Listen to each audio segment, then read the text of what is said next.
welcome to our program.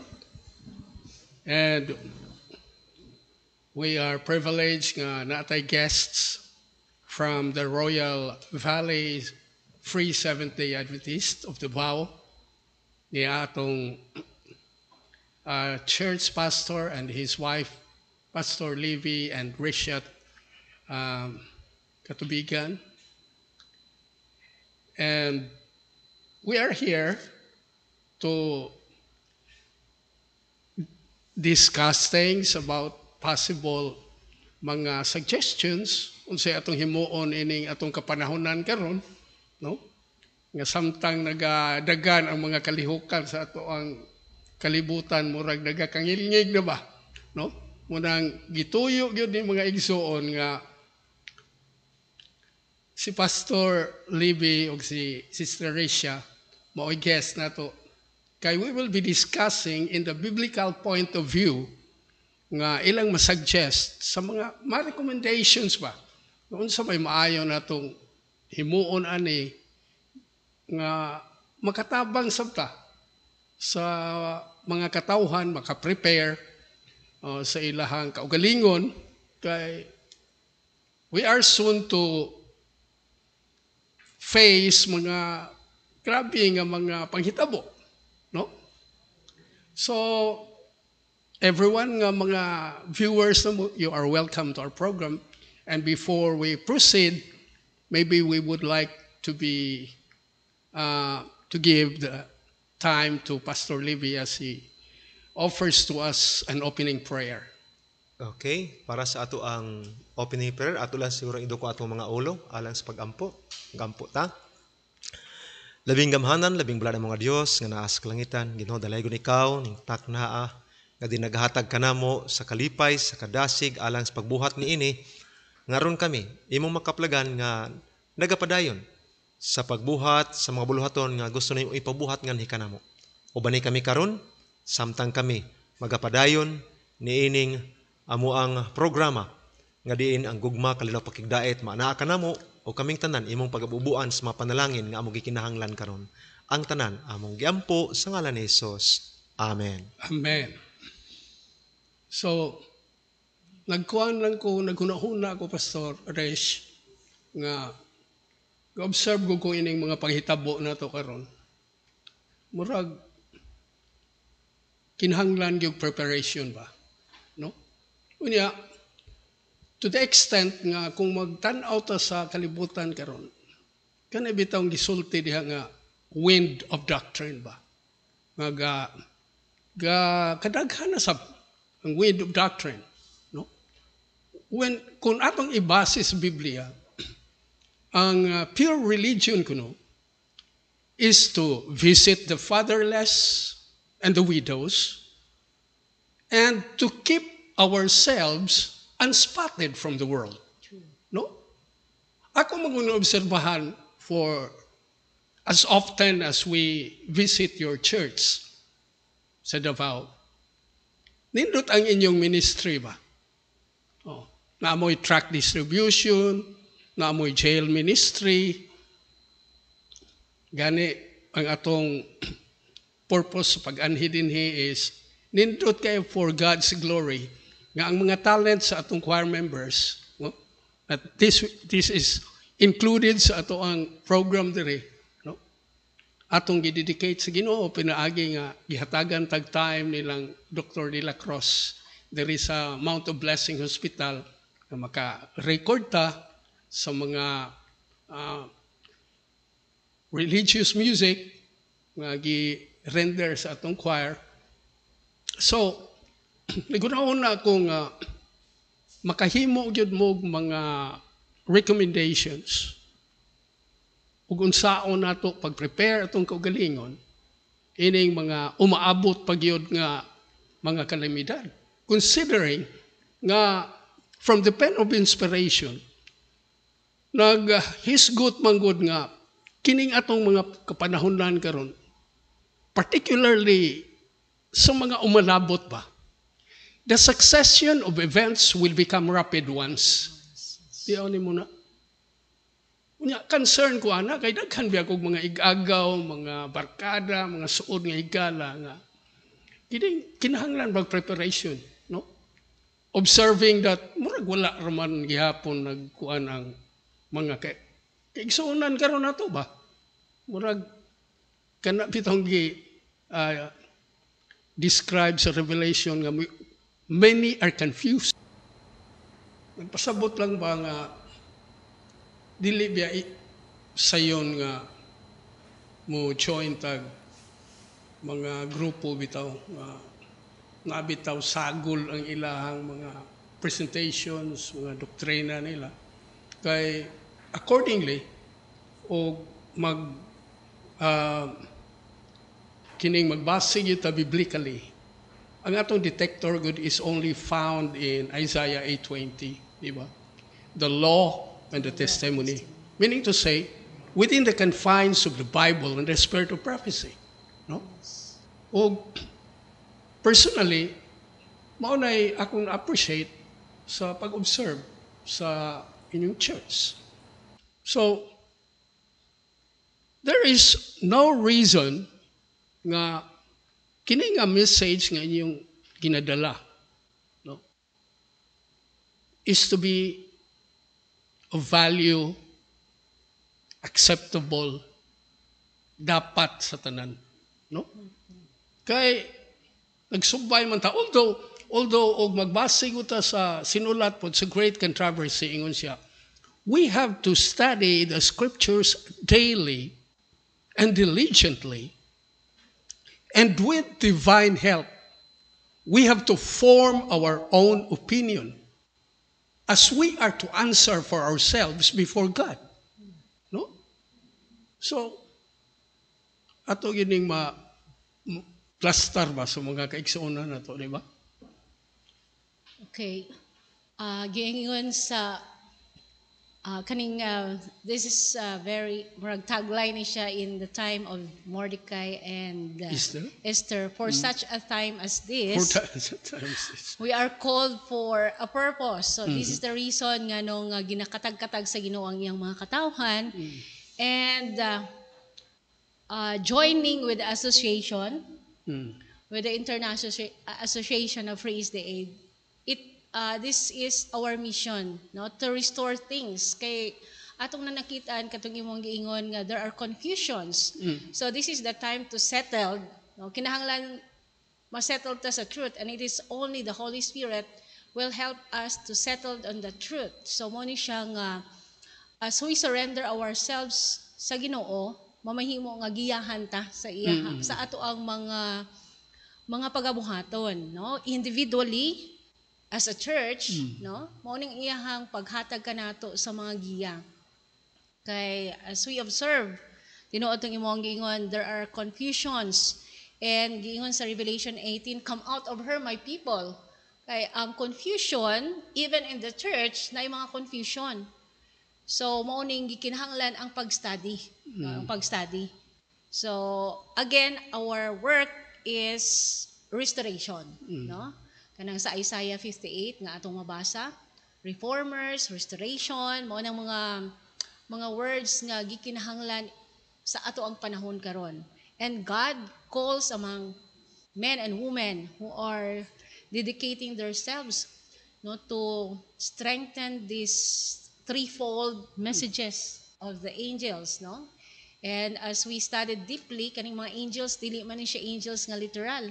They are symbolical, and it represents people who are humble, people who are teachable, and mao na siyang naatay individual work. So when you talk of kanang humble humility ba, no? Humble people, teachable, mabalik na atong bitang isgutan nga pure religion is to visit the fatherless and the widows. Dili biya lalim, no? Kita nga nag-engage kamo, you are engaged in medical missionary work, di ba? Unya kana biya mo bisita kag mga masakiton. Ako sa tinuod lang, tawag ko na gani mi o kanang naay cancer of the breast. Ako di na kumukuyog sa akong asawa. May galing ni akong asawa kay kanang frustrated nurse ba. Di bitaw siya mahadlok aning mga ingon ani nga mutuol dito dayon iyang hunaran o kanang gikan sa gabukal nga kuan kining dahon sa bayabas limpyuhan sa niya. Unya lately hisgot si Dr. Dale o si Dr. Witzel de la Cruz ka kinahanglan di ay sa atong ibutang nga pultis as much as possible butangan kuno kanang binanggod po nga kasaba. Kanang mag-treat kag kining cancer of the breast. No? So, kini atong trabaho is buluhaton nga langit nun ba? Dili ni di ay basta-basta yun. Kaya nakahinumdum po ko, pastor nga, na ay nibisita na mo nga gikan sa Korea, sa dito pa ko sa kang Dr. Dale sa Cebu, nga gi-assign sila as a medical missionary trainee ba? Gi-assign sila sa India. Nga pagsulod niya sa balay, pertig yung bahua ang balay ba? Kaya ang pasyente di ay dito, kanang nasunog bitaw, puro lawas ba? Oh, mao to iyahang gitambalan. So, dili basta-basta ning buluhaton nga medical missionary work. No? O kamo, familiar, acquainted mo na nga buluhaton because you are doing it. Di ba? Sa may mga madugang ni mo, pastor. Okay. Ang iglesia sa Ginoo ning katapusan nga panahon nga gitawag nga true religion. Mo nang usa sa ato ang gibasa gisulti nimo. Giorganize ni para sa buluhaton nga giahatag sa Ginoo. Ang mga ministry is under the church. Publishing ministry, we have that music ministry, we have that health ministry, o uban pang mga ministry nga dapat naa na makaplagan sa iglesia sa Ginoo. So naga-function na di sa atong iglesia karon. Okay? Apil na ng health, no, pagpamisita, paghatag og mga medical nga mga application ngadto sa tanang mga naay mga balatian. So mo nang atong ginabuhat karon, no, sa atong iglesia, no? Og in connection niya nang imong gisgutan sa iglesia karon nga panahon gitawag nga scattering and gathering time. Unsay bot pasabot ana? I-scatter sa Ginoo iya makatawhan tungod kay ang uban lahi na og mga konsepto, mga pagpanabot, no? Na nadala nang imong gisgutan kaganina nga winds of doctrines. Nadala na ang uban. So i-scatter na sa Ginoo kay di man gyud na sila magkasagol. Now, katong iyaha mutong iyang i-gather. Okay? I-gather niya katong musunod. Pastilan. Sumala sa Isaias 8:20 to imong gisulti. Didto magkasinabot, magkahiusa ang iyahang mga katawhan. Magtinabangay aning mga buluhaton nga gisangon sa Ginoo ning katapusan kapanahon sa iyang iglesia. Abi ni mo, pastor, no, na lipay ko ngayon mo nang i-explain ba? Ang gathering, no? Gathering time. Kay naamang good karon nga pagtulunan nga kinahanglan ko no gathering time na lang ta. So magpermi na lang ta og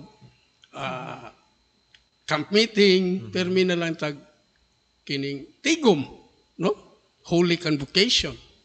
Munang ako gyud siyang giingnan ba sa iyang paghisgot na ako ana. Maayo man mo kay umagsay gathering mo kaon ra man mo. Kamusta man tong nagpakaon? Di ba? Oh. Maybe siguro ang gathering atong hisgutan is at times we gather. Say for example, we are here to gather. And that is to strengthening each other. Wow. So if we have spiritual gifts nga ingani and our brothers here na sila yung mga equipments just like this one, so mamahimo natong ma-maximize. Especially we are running out of time. And in the shortness of our time, kinahanglan yun na siya magamit, no? So being a missionary, kay we are called to become missionaries. So katong sa unang kondisyon nga imuhang giisgutan, it calls for self-surrender. If we not surrender ourselves and we are not selfless, dili nato na siya mabuhat. And if we don't have, ang pinaka-importante is the love, lisod Mao na. kaayo mo render og service Kung walay sa mga love. katawhan kung walay gugma. No, kay atiaw mo anak kanang kung naay patient nga ang ilahang condition is ingana na ako'y nabisitang 85 years old nga breast cancer nga pasyente. Gitawag lang mi for the purpose nga magpatudlo kung unsaon pagpultis, no? So if we don't have that love, makapamalibad ta daghan tag Daghan, i-justify sa tinuod atong siya. kaugalingon. But kung atong nasabtan, kangina giisgutan ni pastor nga ang ato ang church namugna na organize for service, for ministry. So we are ready.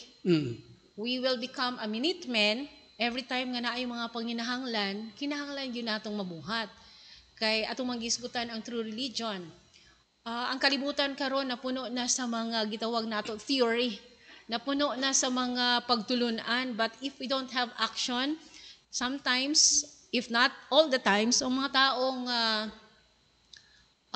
kaning gitawag nato nga ato ang ginapresentahan og kamatuoran mangyamid na lang sa atoa, it's because we don't have that kanang pagtulunan nga atong gikinabuhian, ang tinuod nga pagkinabuhi nga Kristohanon. No wonder you travel that far to reach out people sa uban gani nga mga lugar. Nagabisita mo to offer medical services. No? So, katong ingon nimo nga love, mao gyud na nindot nga description sa usa ka Christian. Kaya unsa maingon diya sa 1 Corinthians 13. Though I speak with the tongues of men and of angel and have not charity, I am become a sounding brass or a tinkling cymbal. No? Unang kinahanglan, kada biyang pag-cultivate, anong pag-develop, anong love, dili biya na sa yun. No? Kaya maumang gunay mo hatag og service. Kaya akong nabasahan po sa usa ka statement sa evangelism, nga bisan kuno kita, bisan kita, we belong to a church that is founded in the right doctrines or principles. If we are not converted, wala dyo'y pulo sa Ginoo ba?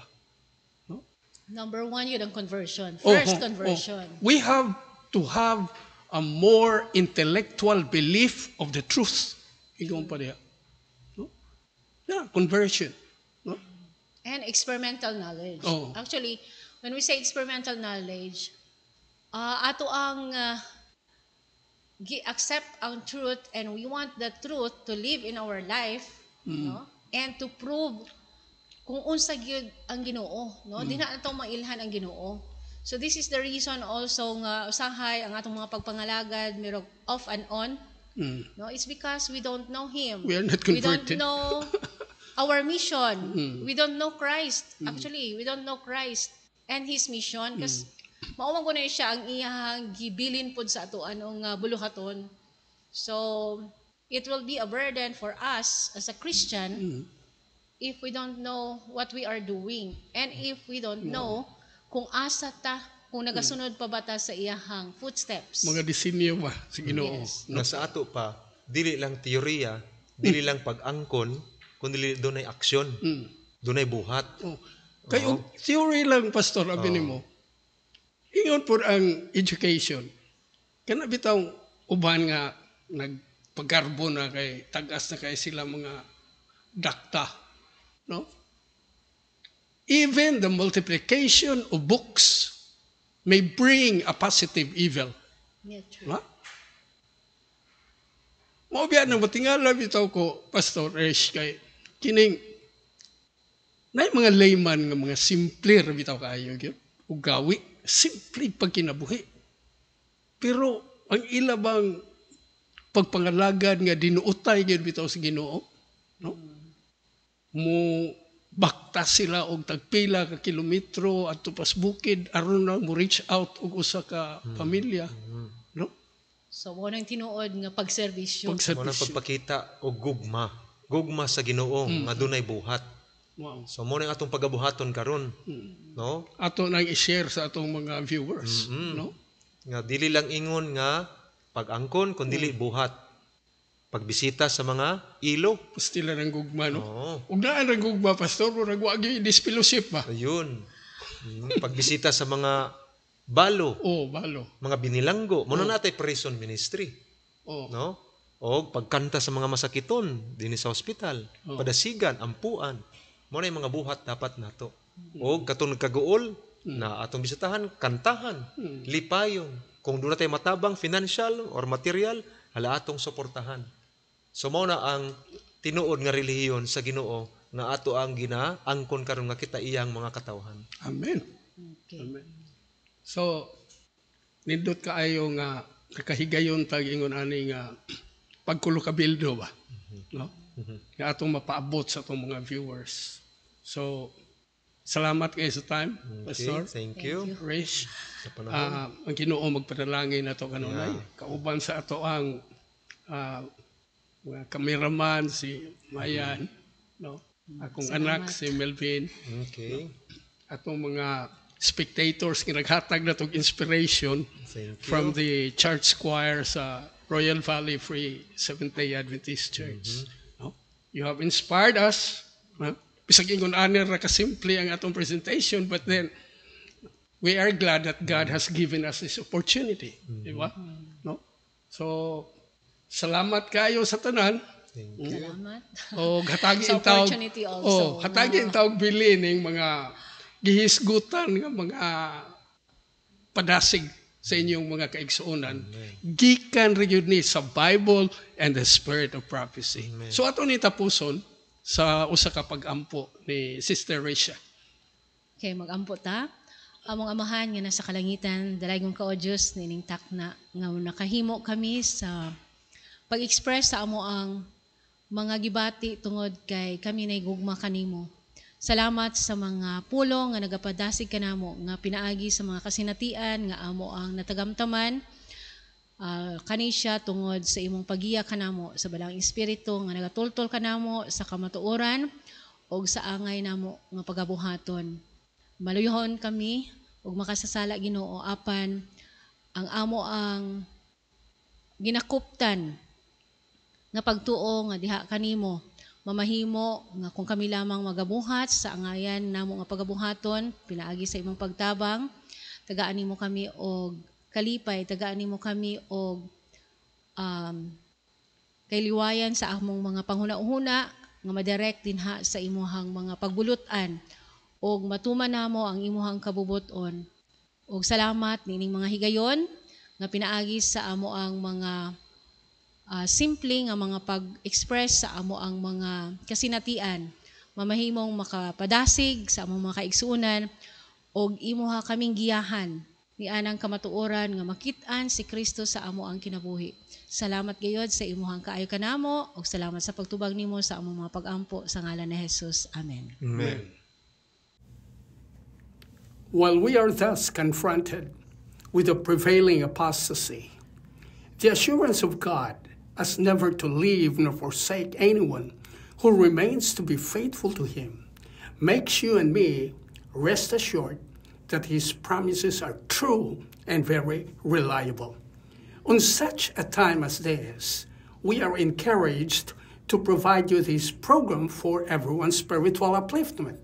Accordingly, there is the greatest necessity that men and women who have a knowledge of the will of God should learn to become successful workers in His cause. They should be persons of polish, of understanding, not having the deceptive outside gloss and simpering affectation of the worldling, but that refinement and true courteousness which savors of heaven, and which every Christian will have if he is a partaker of the divine nature. Is this not a challenging statement from the inspired word of God in Testimonies for the Church Volume 4, page 358. Friends, should you wish to come up with God's expectations, kindly follow and spend some of your precious moments with us.